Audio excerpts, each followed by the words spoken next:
Welcome to the Intuitive Hour with psychic medium, author, and intuitive life coach, MICHELLEI Beltran. The Intuitive Hour will empower you to learn how to magnify your intuitive voice. Listen in and expand your understanding of what it means to be psychic and how to awaken, amplify, and trust your inner voice. From wherever you are on this planet, welcome. This is the Intuitive Hour. Awaken your inner voice. Thank you for being here. I'm your host, MICHELLEI Beltran. Okay, today on tap, reading interpersonal dramas. A very important subject we want to make sure you have a good understanding of prior to stepping into a psychic reading or session. Okay, so this week, we're just going to dive right in. This week, I want to ask you to consider, while you're out in public, at work, a shopping mall, grocery store, wherever it be, as you see and observe and watch people interact, really take a good deep look at the dramas or the tensions or the conversations or the interactions that are arising between them. Perhaps you'll notice a mother with her child offering support or guidance or help, or scolding the child. Perhaps you'll overhear a happy, wonderful, warm, gracious conversation between two people, or a tension-filled one. You might observe someone waiting in line impatiently at the store. I want you to notice those pivotal, emotion-filled moments that you see in your day. Again, with family, friends, at work. This exercise, your ability to come forward and notice these moments of heightened energy and tension and emotion, is about seeing into these situations and to decipher what is underneath them. There are really many possibilities. It could be people have a spiritual contract. These two people you see in this interaction have a spiritual contract to be in that situation that they find themselves in. One person is in a crisis situation, perhaps having trouble managing emotions, you might see and observe. They're in that situation as a learning process or tool for perhaps down the road so that they can navigate it going forward in their life. You might see a person under stress at work or home, and as you look and delve down deeper, you might consider, well, what's happening? What's happening underneath? What is really making them express? Very often we project in life. We're stressed about something, we project it onto someone or something or at a certain moment, yet it has nothing to do with that person or that moment. Someone may have lost a loved one recently, or a relationship had ended, and so we see that projection. So your task is to really get to the underlayer of what's happening and observe from a neutral space, by the way. Don't go into it.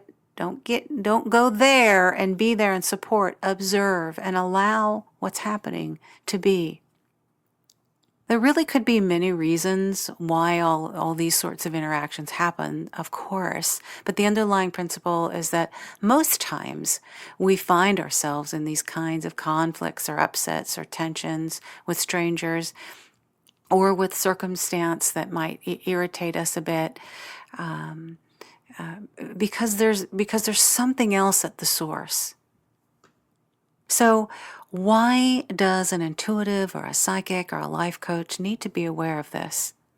Really good question. First, your friends, family, or clients that you're working with, they may often have a situation just like this going on when you're reading them, with them and for them. So it's really helpful for you to be able to spot these things, to have worked already previously in identifying the underlayers and being able to separate what's happening in the reading from the person's attitude or behavior while they're in the session.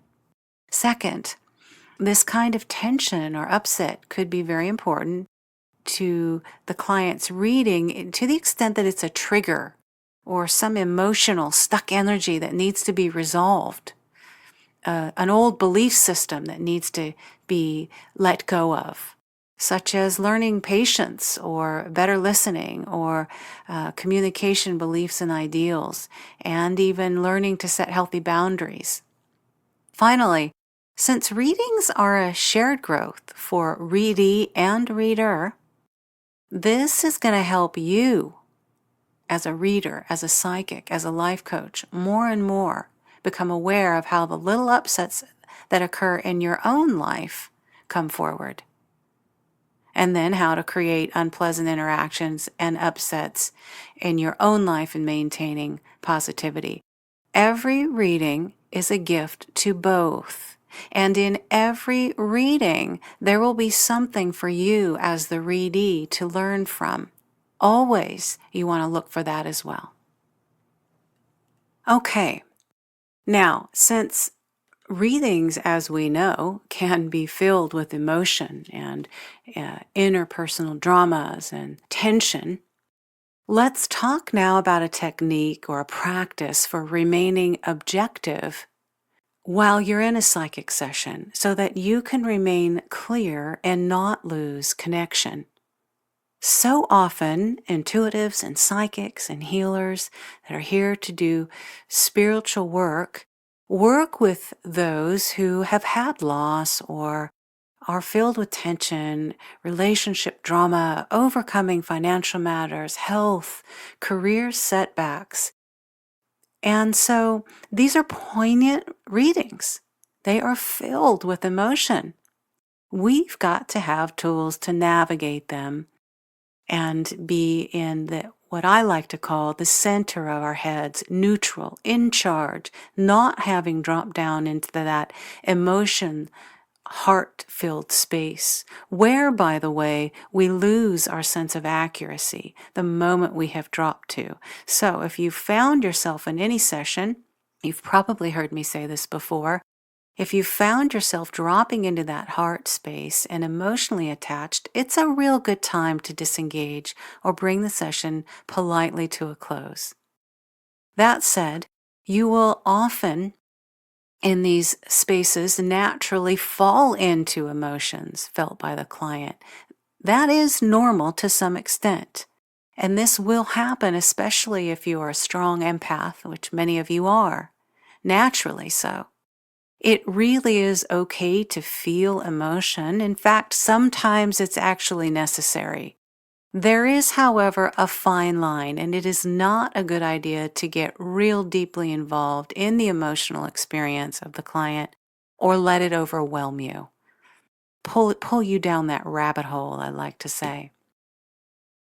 This can be difficult, but keep in mind that when this happens, you may get confused or unclear and lose connection or fail to even get really important evidential or factual or accurate information.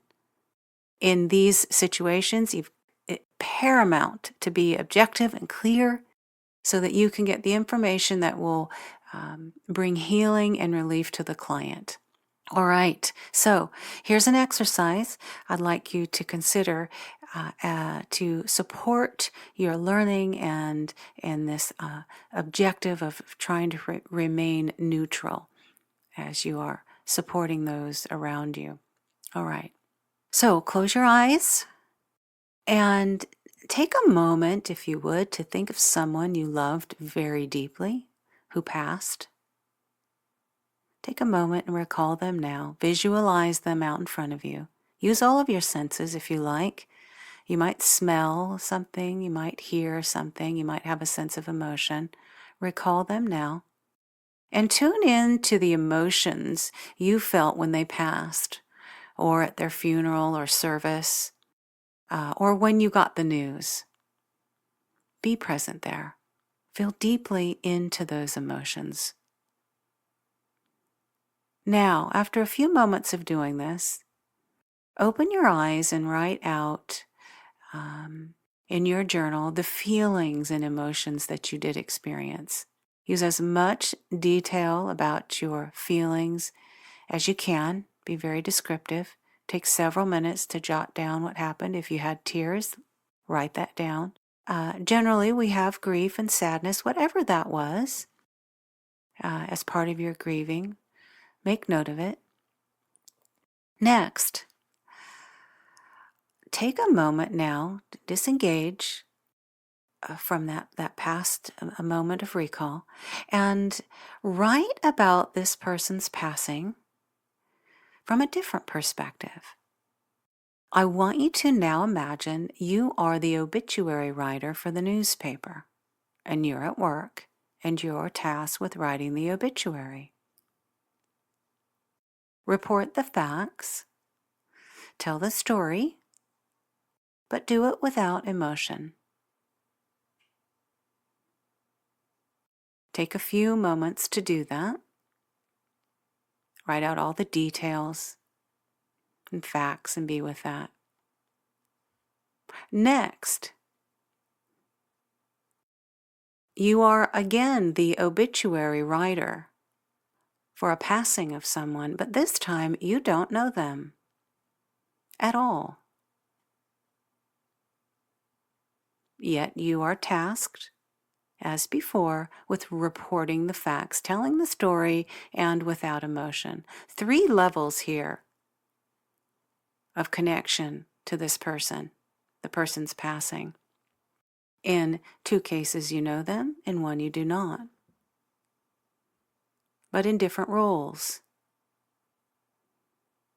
Now, finally, make a few notes about the differences, the very distinct differences and feelings between what you experienced when writing about this loved one from the perspectives of a closeness to them, of the obituary writer, and then the obituary writer who did not know this person. In a reading with another, the point here is for you to recognize that you are merely an observer or a reporter. We want you to be in one of the latter 2 stages, in the latter 2 roles. Once you become overtaken by emotion, it's an indication, as mentioned before, you have dropped right down into that heart center, and you are no longer in your third eye or the center of your head. This clouds your accuracy. So what to do? Catch yourself, and then simply move back upward into the center of your head as the observer. You may even at this moment ask your higher self to bring you clarity, accuracy, and neutrality as you do this. Okay, there we go. Another wonderful technique for you in your psychic development and moving forward in psychic readings and how to navigate them successfully. We are going then to bring this episode to a close, everyone. Thank you, as always, for being with me here today. Please do reach out with any questions, again, to 800-607-1770. Always a pleasure and honor to be with you. I look forward to seeing you here next week. Thanks for listening to the Intuitive Hour with Michelle Beltran. If you like what you heard, please share our podcast with a friend. And be sure to visit michellebeltran.com to get Michelle's popular Develop Your Clairvoyance ebook.